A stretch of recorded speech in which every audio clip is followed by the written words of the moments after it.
तो hello everyone, कैसे हैं आप लोग। मैं उम्मीद करता हूं कि आप सब अच्छे होंगे।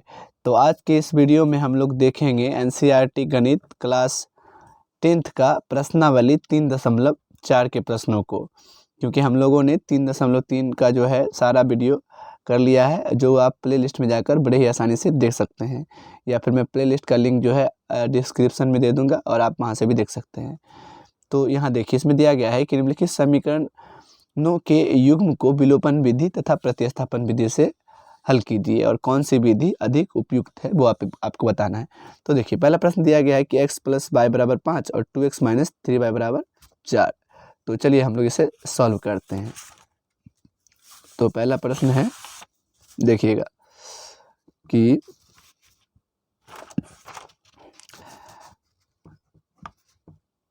x + y बराबर आपको दिया है 5 और 2x - 3y बराबर आपको दिया है 4। ये दे दिया। ये समीकरण आपका 1 है एंड समीकरण 2 है। क्लियर है। तो अब हम देख पा रहे हैं विलोपन विधि से पहले सॉल्व करना है, और समझिएगा मैं किस तरह से चीज़ों को बताता हूँ। बहुत ही आसान भाषा में बताएंगे, ठीक है ना। तो देखिए, विलोपन विधि से प्रतिस्थापन विधि तो हमने प्रश्नावली 303 में ही पढ़ा है, फिर से यहाँ बनाना है विधि से। तो विलोपन विधि का कोई ये रूल नहीं है। देखिए, अब समझिए, बात को समझना है, बस मैथ को समझिए कि एक तो तरीका ये है कि आप x का जो गुणांक है, समीकरण 1 के x के गुणांक से समीकरण 2 को गुणा कर दीजिए, और समीकरण 2 के x के गुणांक को समीकरण 1 को गुणा कर दीजिए, या समीकरण 1 के y के गुणांक को समीकरण 2 के से गुणा कर दीजिए, या फिर समीकरण 2 में जो y का गुणांक यानी -3 है या फिर 3 है उसको गुणा कर दीजिए समीकरण 1 को। एक तो एक तरीका है, और एक तरीका ये है कि आप ऐसा कुछ सोचें कि किसका गुणा करें, कि x का या फिर y का गुणांक 1 बराबर कर दें, जिससे एक मान कैंसिल हो जाएगा और एक वैल्यू निकल जाएगा। तो यही सोचना काफ़ी आसान होता है। देखिए, यहाँ मैं 2 चीज़ कर सकता हूँ। समीकरण 1 को, इसको तो नहीं गुणा करके कर सकते, इसको कैसे कर सकते, नहीं कर सकते। समीकरण 1 को मैं 2 से अगर गुणा करता हूँ तो यहाँ 2x हो जाएगा और यहाँ कैंसिल हो जाएगा। साइन जब जोड़ दोनों बराबर लगेगा तो लगेगा आपको जोड़ना है, तो वहाँ साइन चेंज होगा। साइन चेंज होगा तो दोनों का होगा, और जब दोनों कट रहा है तो इजीली काट दीजिए आप, और साइन कोई नहीं बदलेगा, जैसा है सेम रहेगा। तो आप समझिए मैं क्या कर रहा हूँ। मैं दोनों तरीक़ा से बताता हूँ। पहले एक प्रश्न को आप समझ लें, उसके बाद आपको जिस तरह से बनाना है बनाते रहिएगा। देखिए, मैं पहले x वाले को बराबर करता हूँ। मैं लिखता हूँ समीकरण 1 को 2 से गुणा करने पर। देखिए, समीकरण 1 को अगर 2 से गुणा कर देंगे तो यहाँ 2x हो जाएगा ना। तो लिखते हैं समीकरण 1 को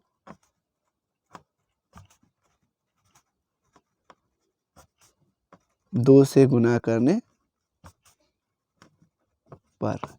ठीक है, ये मैं लिख सकता हूँ, ये लिख सकता हूँ। अब देखिए, यहाँ जब समीकरण 1 को 2 से अगर हमको गुणा करना है, समीकरण 1 को क्या करना है, अगर 2 से गुणा करना है हमें, तो मैं यहाँ पे लिख दूंगा कि 2x + 2y बराबर 5 दूना 10। बात को समझिए ये बात, और नीचे वाले को सेम लिख दीजिए। 2x - 3y बराबर 4 दूना सेम रहेगा ना, ये 4। अब देखिए यहाँ क्या बात है, इस तरह से आप चेंज दीजिए। देखिए, अब 2x जोड़िएगा 4x हो जाएगा। तो यहाँ साइन चेंज करने का ज़रूरत है कि इसके आगे क्या है, प्लस है। अगर प्लस है तो इसको माइनस कर दीजिए, ठीक है। अगर साइन चेंज होगा तो सबका होगा। यहाँ माइनस है तो ये प्लस हो जाएगा, और ये प्लस है तो ये माइनस हो जाएगा। अब बात समझिए, अब 2x माइनस का हो गया और प्लस का हो गया, अब तो कट गया, इसीलिए साइन चेंज होता है सिर्फ। अगर इजीली करता तो किसी का साइन चेंज नहीं होता। अब देखिए,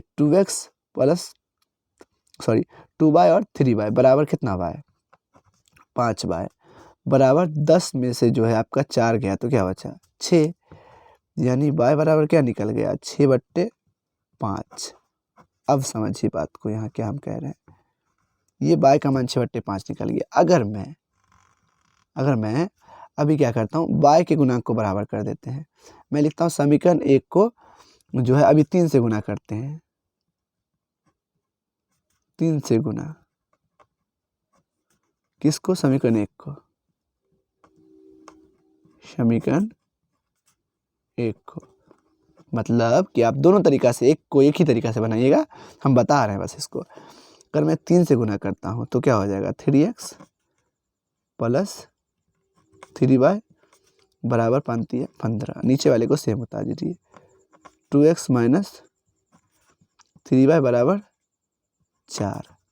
तो यहाँ आप देख रहे हैं कि 3y माइनस का प्लस का इजीली कैंसिल हो रहा है, तो यहाँ पे साइन कुछ नहीं चेंज होगा, बस जैसा है तैसा रहेगा, यानी असमान चिन्हों में जोड़ने पर भी कहते हैं। तो आप देखिए 3x और 2x, क्योंकि जोड़ का निशान दोनों के आगे, तो क्या हो जाएगा 5x, निकाल लिख दिया, बराबर 15 4 19, यानी x बराबर 19/5। हमें तो ये समझ में आ गया कि x का मान जो है निकलेगा 19 और y का मान निकलेगा 6। लेकिन आप इस तरह से दो तरीका लगा के नहीं निकाल सकते हैं, आपको एक ही तरीका बनाना होगा। देखिए अब y का मान हम समीकरण 1 में रखते हैं, ठीक है ना, y का मान समीकरण 1 में,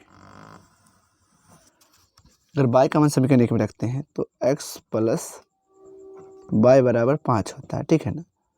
तो x प्लस y के स्थान पे क्या रखिएगा, 6/5, जाहिर सी बात है। और इधर है 5, इनका जोड़ कर 1 रख दीजिए, 5 LCM आया, 5x प्लस 6 बराबर 5/1, गुना कर दीजिए, क्रॉस मल्टीप्लिकेशन, 5x को 5x से गुना किया, 5x प्लस 6 कम 6 बराबर 5 25, अर्थात 5x है ना बराबर 25 माइनस हो जाएगा यहाँ 6, यानी ये क्या बच गया आपका 19, यानी x बराबर हो जाएगा 5 आ जाएगा यहाँ भाग में। तो देखिए यहाँ देखिए x का मान 19 क्या निकला, 5 निकला। यहाँ देखिए y का मान 6/5। अब ये विधि और ये विधि से भी अभी हम y का मान निकालते हैं, इसी x के मान को हम रख देते समीकरण 1 में, अब 2 में भी रख सकते हैं, निकल जाएगा मान। x का मान, हम थोड़ा समय ले रहे हैं लेकिन चीज़ों को समझा रहे हैं, देखिएगा तो बस एक को समझ जाइए। x का मान समीकरण किस में रखते हैं, x का मान समीकरण 1 में। चलिए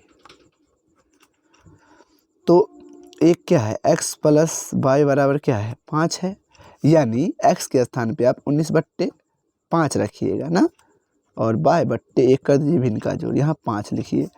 अब देखिए 5 LCM लिया तो 5 19, 5 से कम 5, और यहाँ 5 y हो जाएगा ना, 5 बार में बराबर 5/1, गुना कीजिए 19 प्लस 5 1 से गुना किया तो भैया 5 25, यानी 5 बराबर 25 माइनस 19, यानी आपके पास यहाँ क्या बच गया 6, 5 बराबर 6, यानी y बराबर निकल गया आपका, y बराबर क्या निकल गया आपका 6/5। तो देखिए आप किसी भी तरीका से कर सकते हैं, कोई दिक्कत नहीं है, ठीक है ना। आप या तो एक गुणांक को बराबर कर दीजिए, देखिए x का मान समान निकल गया, यानी इसमें पहले y का मान निकला उसके बाद x का, इसमें पहले x का उसके बाद y का। इससे आप क्या समझते हैं कि यदि आप x y के गुणांक को बराबर करते हैं तो पहले x का मान निकलेगा, और जो x के गुणांक को बराबर करिएगा तो पहले y का मान निकलेगा, ये बात है। तो ये विलोपन विधि था, ठीक है। आप किसी एक विधि का प्रयोग करें, इस तरह से या फिर इस तरह से। अब देखिए इसी को हम लोग करते हैं प्रतिस्थापन विधि से, किससे, इसी सेम प्रश्न को सेम आंसर लिखेंगे क्या, प्रतिस्थापन विधि से। अब समझ गए आप, तो हम थोड़ा तेज चलते हैं। देखिए प्रतिस्थापन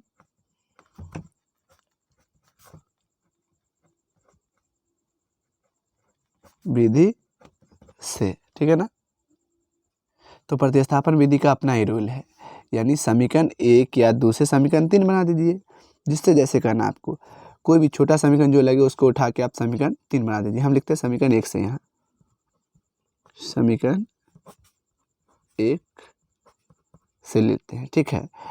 तो x प्लस y बराबर क्या है 5 है, यानी x बराबर क्या लिख सकते हैं 5 माइनस y, हो गया समीकरण 3।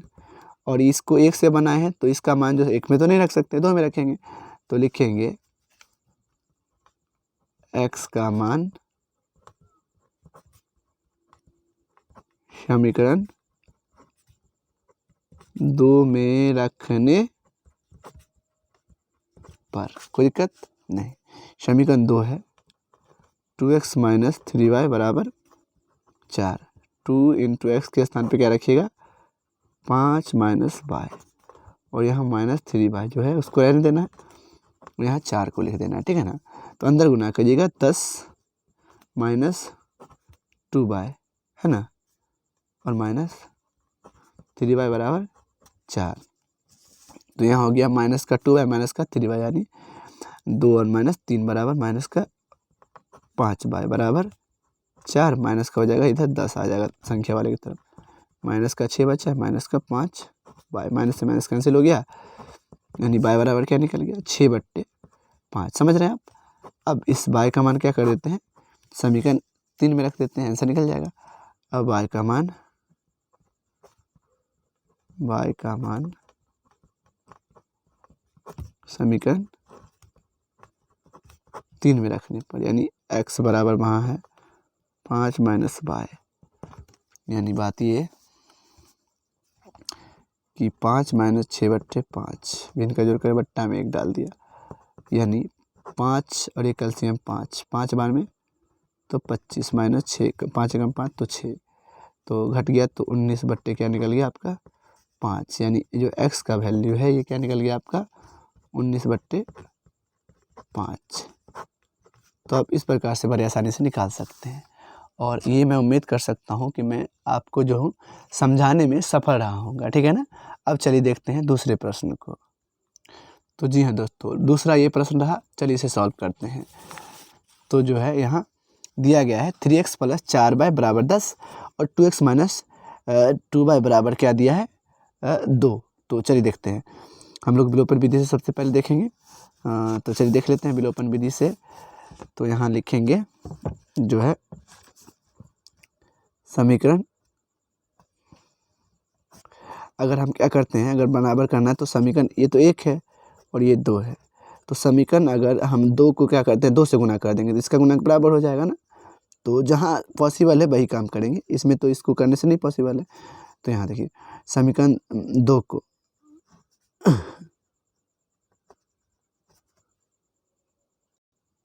2 से गुना करने पर, यानी कि अब जो है समीकरण 2 को हम गुना करेंगे, उस वाले को ऊपर वाले को रहने दीजिए, जहाँ जो रिक्वायरमेंट है सेम काम करेंगे, बस समझे आप बात को। यहाँ 10, यहाँ हो जाएगा 4x माइनस 4y बराबर 4। अब देखिए साइन चेंज करने का जरूरत है, यहाँ नहीं, माइनस प्लस कैंसिल हो रहा है, बात खत्म। अब यहाँ 3x और 4x 7x बराबर 10 और 4 14, यानी x बराबर 14/7, यानी कट गया तो 7 दूना 14, x का मान क्या निकल गया आपका 2। अब इस x के मान को समीकरण 1 या 2 में रख दीजिए, जो आपको जो छोटा लगे उसी में रखा कीजिए। अब लिखते हैं हम x का मान उस समय 1 में रखे थे ना, अभी 2 में रखते हैं। समीकरण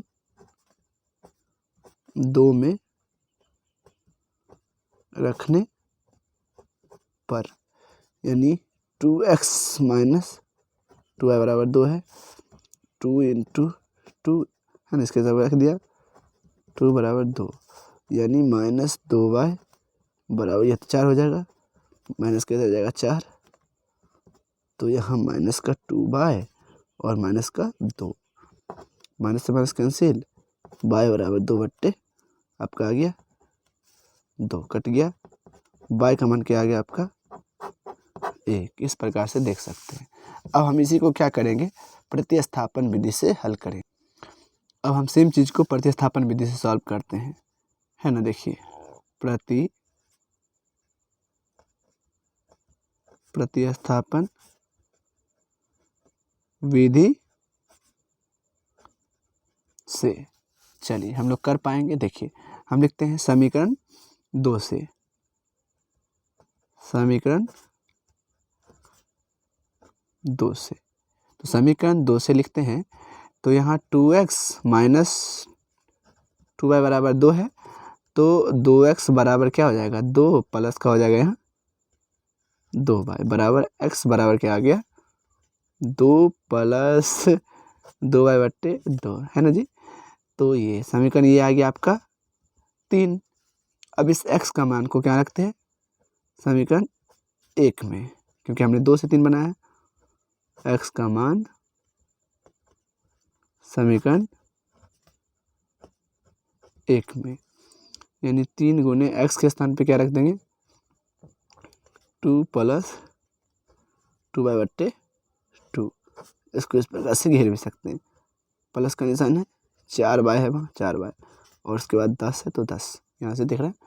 तो ये अब गुना कर दीजिए 6 + 3 दूना 6y/2 यहाँ हो गया 2, मिलकर जोड़ कर ही लेते हैं। तो यहाँ 4 दूना 8y/2 में सबके 2 बराबर 10। क्रॉस मल्टीप्लिकेशन करते हैं तो मतलब सबको 1 से गुना करें तो वही होगा 6 + 6y + 8y बराबर 10 दूना 20। ठीक है जी।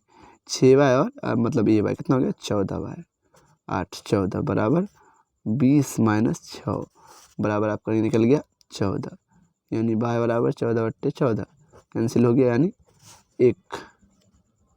तो y का मान फिर से 1 निकल गया प्रतिस्थापन विधि से। अब y का मान रख देते हैं समीकरण, y का मान जो है समीकरण किस में रखते हैं 1 3 में ना, समीकरण 3 में।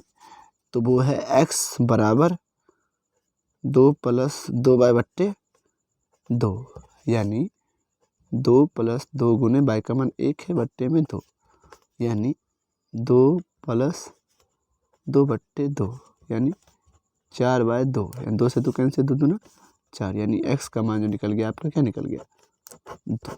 तो इस प्रकार से आप समझ सकते हैं। ठीक है जी। तो चलिए आगे के जो है प्रश्नों को हम लोग देखते हैं अगले वीडियो में। ठीक है।